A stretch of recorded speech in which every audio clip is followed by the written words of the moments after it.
دلہا اور دلہن کا کمرہ رنگوں، روشنیوں اور پھولوں سے سجا مہک رہا تھا۔ تازہ پینٹ شدہ دیواروں اور براؤن رنگ کے فرنیچر نے سج دھج میں چار چاند لگا دیے تھے۔ بیڈ کے چاروں طرف آرائشی لڑیاں جھول رہی تھیں اور بیڈ گراؤنڈ کے عین اوپر دیوار پر پھولوں اور پتیوں سے بڑا بڑا شادی مبارک لکھا تھا۔ بیڈ پر بنفشی رنگ کی مخملی بیڈ شیٹ بچھی تھی اور اس کی داہنی طرف سفید کرتا شلوار میں ملبوس دولہا راجا نکھرا ستھرا مگر کچھ تھکا ہارا سا گاؤں تکیے سے ٹیک لگائے نیم دراز تھا۔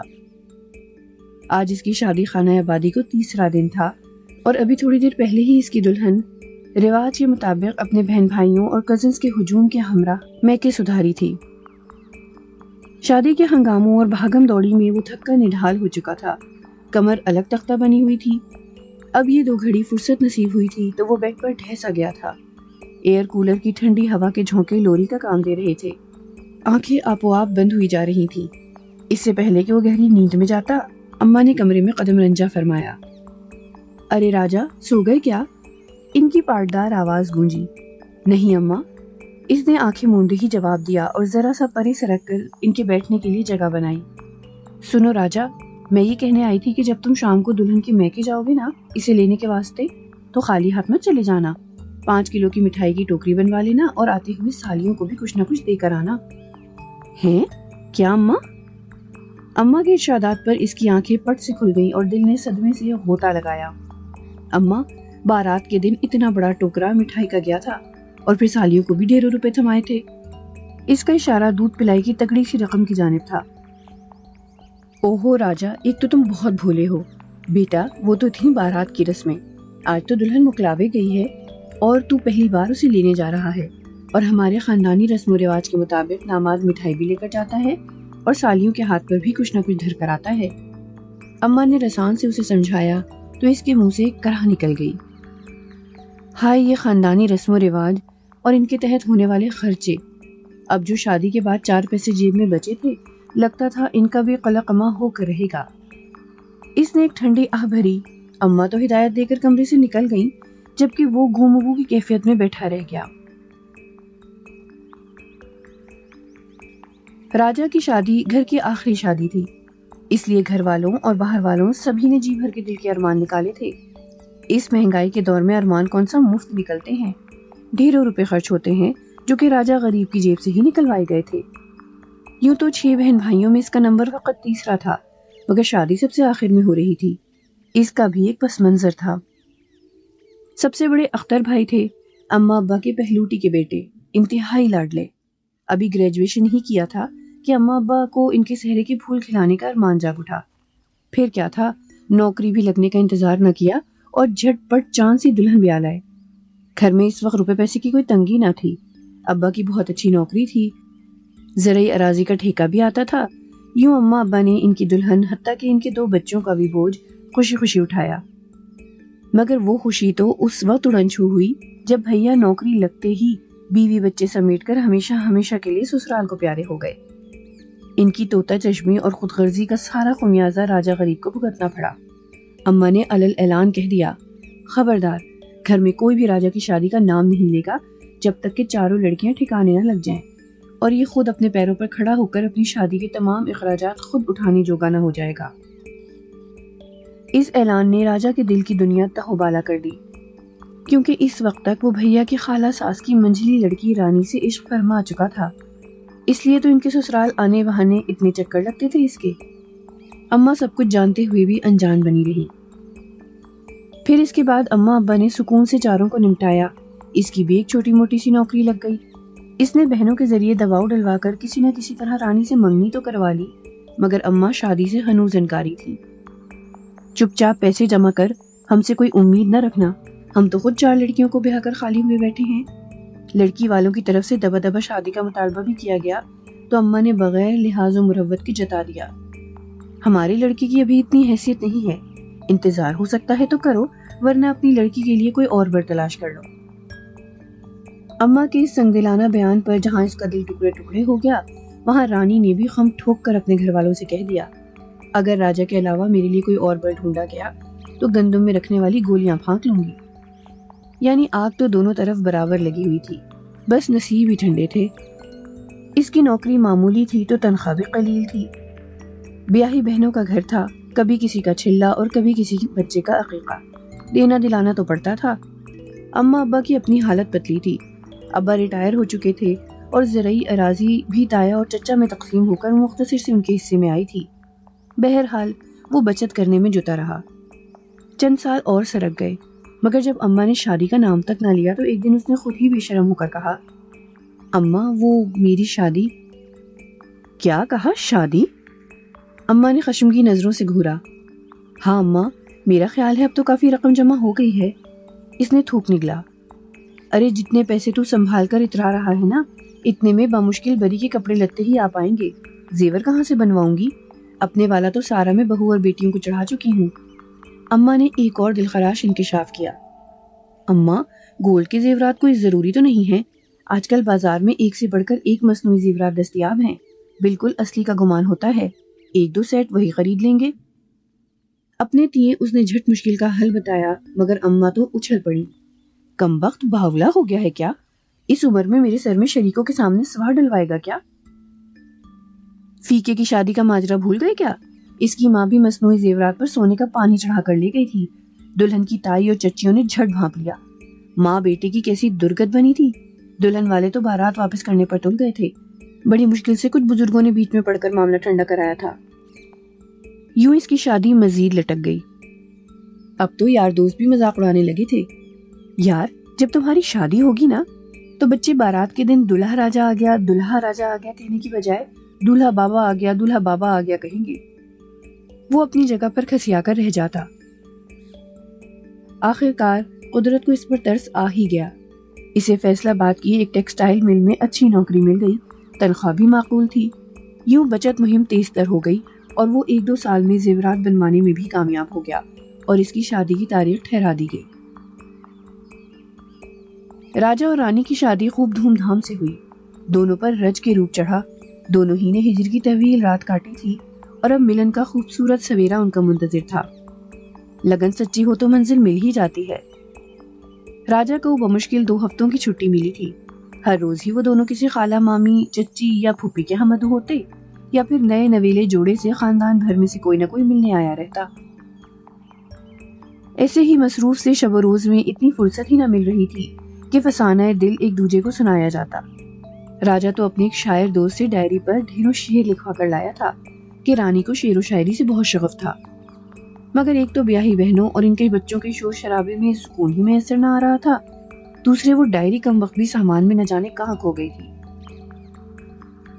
چھٹیوں کے گنے چنے دن تیزی سے سرک رہے تھے، مگر اس بار راجہ کے بے قرار دل کو کچھ تسلی سی تھی، کیونکہ واپسی پر رانی بھی اس کے ہمراہ جا رہی تھی۔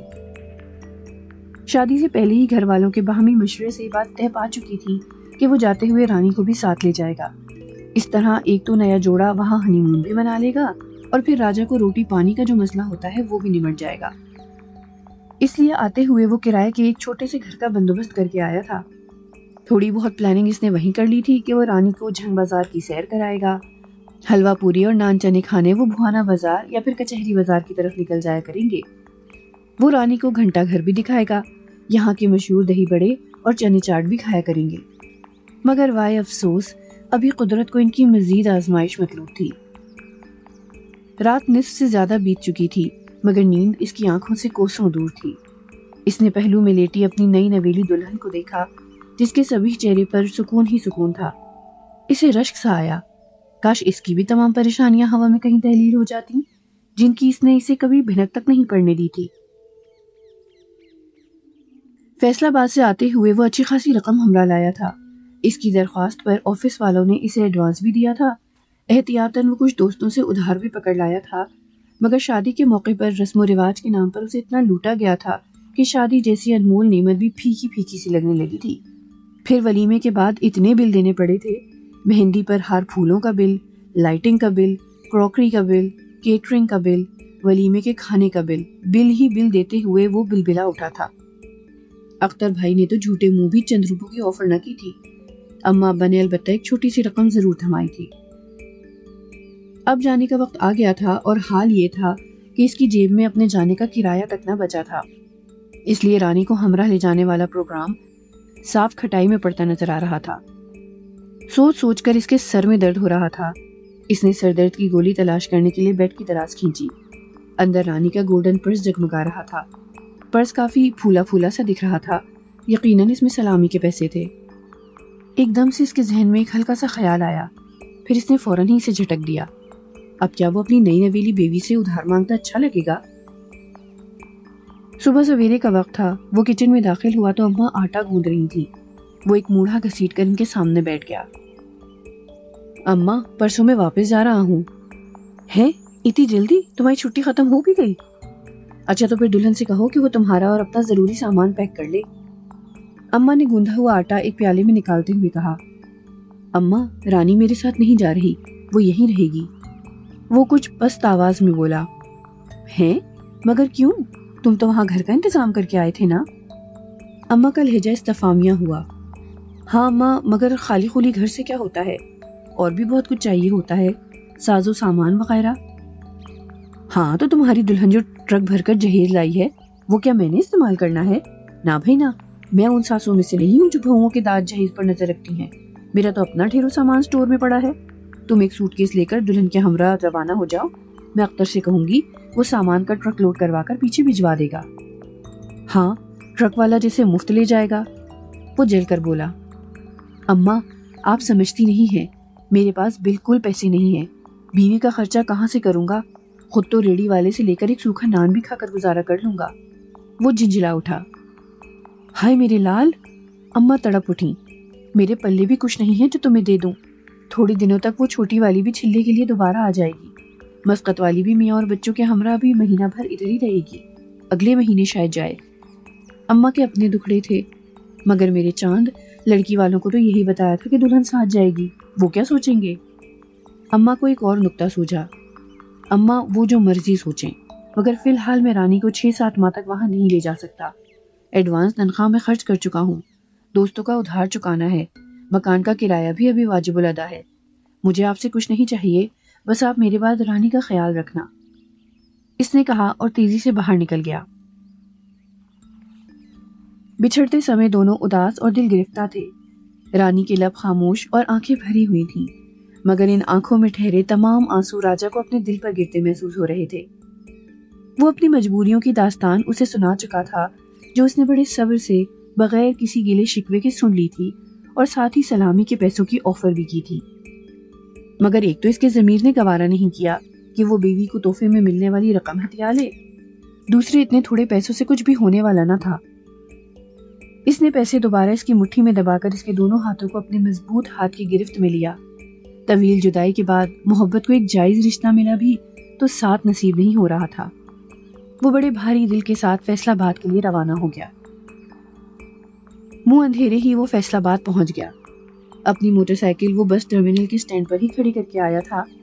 وہاں سے نکل کر وہ اس پر سوار ہو کر گھر جا پہنچا۔ یہ ایک ڈبل سٹوری مکان تھا، جس کا اوپر والا پورشن اس نے کرائے پر شادی سے چند روز قبل ہی لیا تھا۔ مالک مکان کا نام فیاض تھا، جن سے وہ اپنے ایک دوست کے توسط سے ملا تھا۔ فیاض صاحب نہایت شریف النفس اور نیک فطرت انسان تھے۔ وہ اپنی بیوی کے ہمراہ نچلے پورشن میں رہائش پذیر تھے۔ 2 بیٹیاں تھیں جن کی وہ شادی کر چکے تھے۔ ان کی اپنی بھی گورنمنٹ جاب تھی، مگر چند سال قبل شوگر اور بلڈ پریشر جیسی بیماریوں نے انہیں ایسا گھیرا کہ ریٹائرمنٹ لینی پڑی۔ پینشن کی رقم سے انہوں نے اوپر والا پورشن بنوا لیا تھا تاکہ اضافی آمدنی کا آسرا رہے۔ مین گیٹ کی چابی اس کے پاس تھی۔